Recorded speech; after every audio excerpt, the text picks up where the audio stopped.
Item 5.9, on demande la deuxième loi de Newton sous forme mathématique et avec un texte.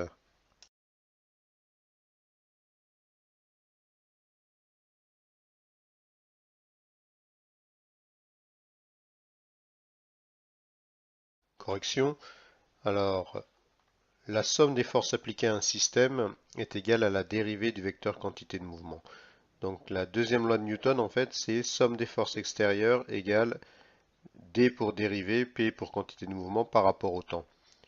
Et si on est dans le cas particulier où la masse du système ne change pas, alors dériver la quantité de mouvement donne la masse fois l'accélération. Alors je vous dis ça parce que la véritable loi, la véritable deuxième loi de Newton, c'est ça.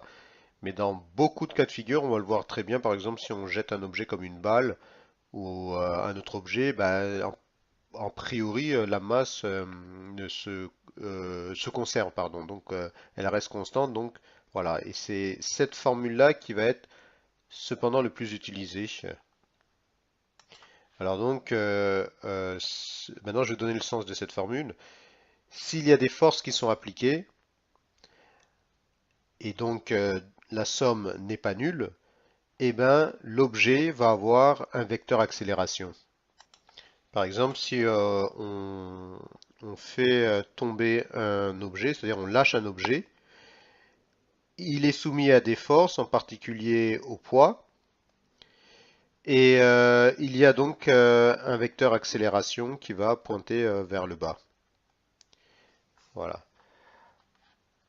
Alors j'insiste bien que c'est juste un vecteur accélération, je n'ai jamais dit que l'objet allait nécessairement accélérer.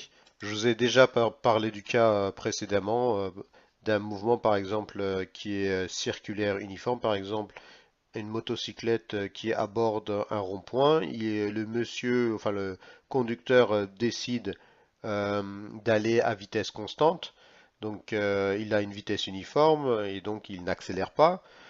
Tout ça, ça veut dire la même chose.